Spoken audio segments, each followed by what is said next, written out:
Hai guys, welcome back to my channel. Kembali lagi di channel gue, Zona Zuma. Dan kali ini kita udah bareng-bareng sama salah seorang yang pernah ikut pertukaran pemuda di luar negeri. Dimana langsung aja kita tanya. Halo Ayu.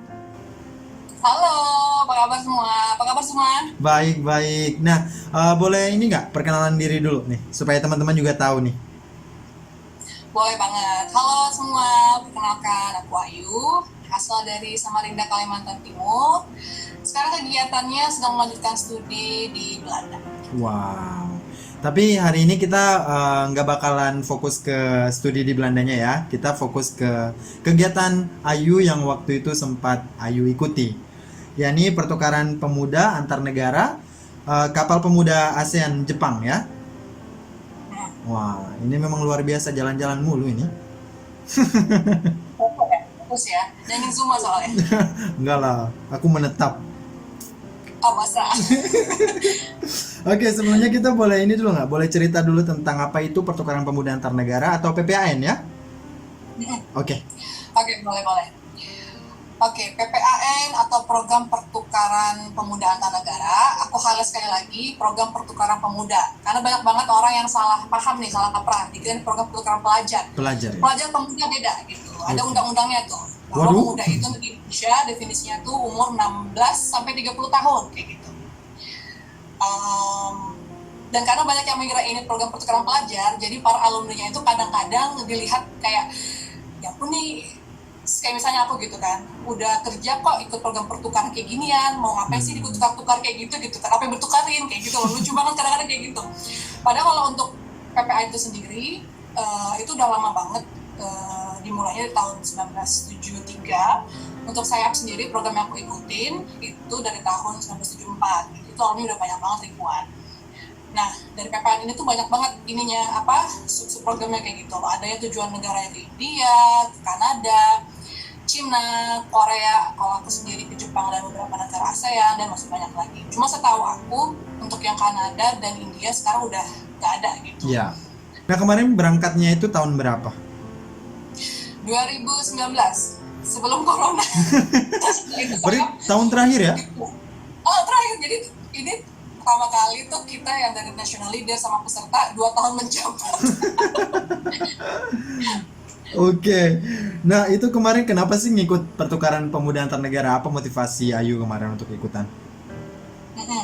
Jadi sebelumnya kakakku itu pernah join program ini, tapi yang ke Kanada. Oke. Waktu itu kan aku masih SMA tuh, kelas 1. Biasalah lihat kakaknya pakai A1 jas-jasan itu kan, masih bocah-bocah itu, aduh keren banget ya, pengen gitu kan ya.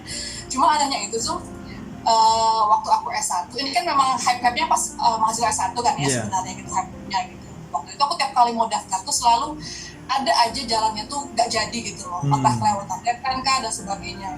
Nah, sebelum aku apply sayap itu, I was in my lowest point gitu loh. Mana aku ngerasa, aduh gue, ya Tuhan, gue udah indah, pokoknya udah nggak tahu mau ngapain dalam hidup. Kayak gue ngerasa apa yang aku lakuin itu kayak selalu salah gitu loh. Udah Selalu galau ya?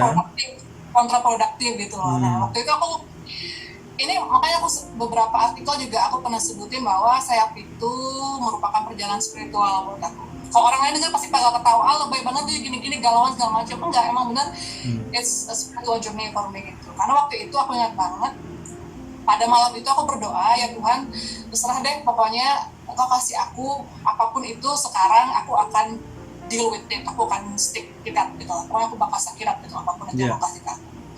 Besoknya, entah kenapa aku terpikirlah untuk mencari PCMI Kaltim. Gak tahu kenapa tiba-tiba coba googling PCMI Kaltim ada kabar apa sih gitu. Iya. Pas aku buka, dibuka pendaftaran. You know what? Cuma ternyata Kaltim itu sebelum aku 2 tahun dia nggak ngirimkan kandidat Sama sekali. sama sekali. Pas aku cari itu dia lagi buka. Iya. Dan aku lihat programnya, oh sayap ya, ke Jepang ya.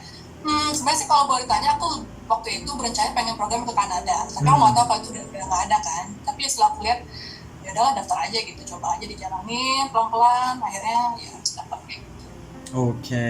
Nah, kemarin proses pemilihannya itu kayak gimana seleksinya?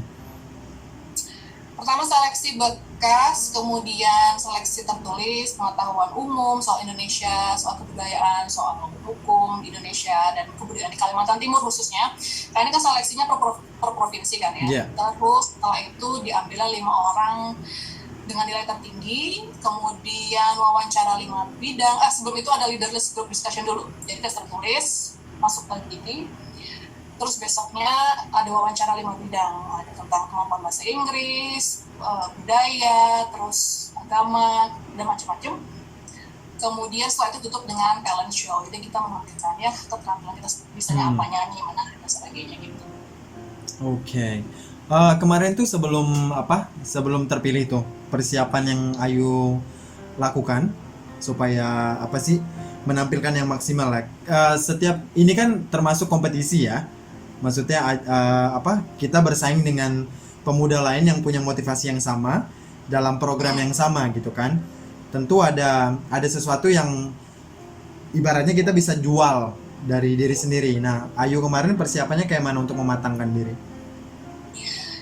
Ya karena motivasi aku dari awal, ini pertama kali sih aku ikut suatu program kompetisi atau apapun itu yang aku benar-benar I just went with the flow gitu, ya udah nothing tulus gitu aja. Dan banyak banget waktu itu orang yang juga meragukan aku, termasuk diriku sendiri gitu loh. Okay. Tapi ya udah ngejalanin, dicoba do my best aja segala macam.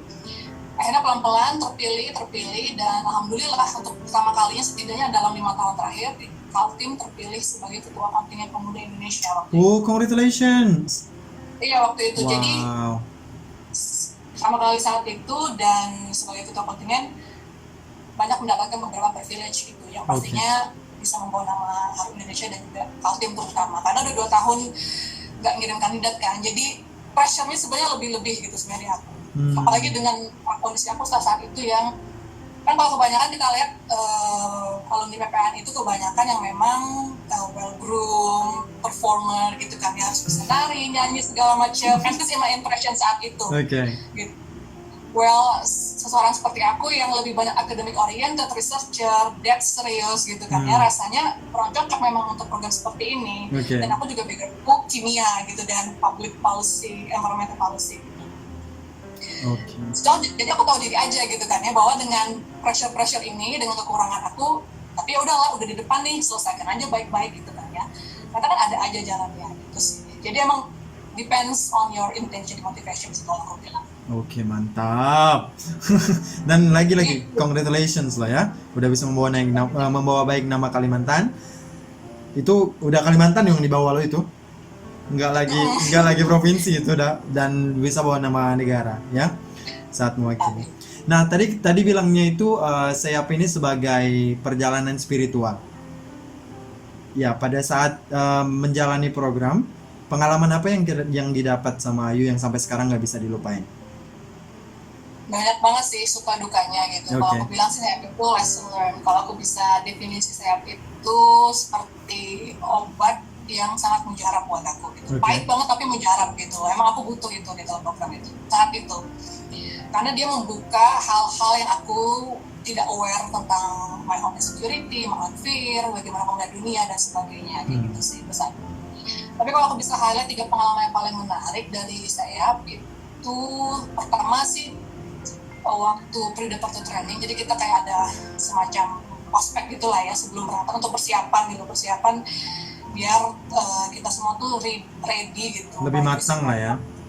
Bisa matang untuk program itu gitu. Jadi waktu itu 18 hari di Seskoal, Sekolah Komando Angkatan Laut, semi militer gitu Pak. Jadi lu bayangin aja ketika kayak gue yang agak-agak cicilan landek ini ya kan, harus dilatar untuk tegas, harus rapi dan segala macam gitu kan ya.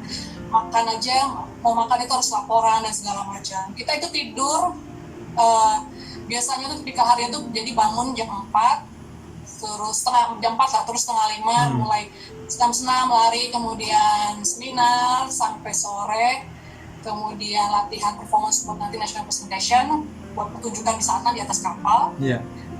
Itu selesai kira-kira jam 11 atau jam 12 malam. Nggak mungkin langsung tidur dong, harus bersih-bersih dulu, nyuci dan sebagainya. Jam 2 baru tidur. Jadi bayangin 18 hari cuma 2 jam tidur. itu bagaimana. Wow. Itu pengalaman yang luar biasa sih buat aku, kayak sangat mental dan fisik itu benar-benar dilatih gitu. Terus juga dapat kesempatan, alhamdulillah, untuk bisa partisipasi ke kantor Perdana Menteri Jepang, Shinzo Abe, pidato di kantor dengan beliau, dan juga kesempatan untuk ketemu dengan keluarga Kaisar, Princess Kako Emako Akishino. Beliau adalah cucu dari salah satu kaisar Jepang yang sudah turun tahta, Kaisar Akihito. Gitu. Wow. Itu sih pengalaman yang luar biasa sih buat aku gitu. Masih mau mampir ya ke sini. Thank you banget loh. Aduh, dengan prestasi yang segudang gitu, kayak I feel so honored karena mau mampir ke channel. Oke, itu pengalaman yang didapat. Terus impact-nya sekarang sebagai seorang pribadi, apa yang dipelajari dari pengalaman itu untuk membentuk diri menjadi pribadi yang lebih baik gitu ya? Mudah-mudahan. Yeah. Aku melihatnya saya dan pengalaman yang lain adalah means yang dikasih oleh Tuhan untuk kita bisa banyak kontribusi ke sesama gitu. Khusus untuk saya, aku belajar banyak banget tentang my own age gitu.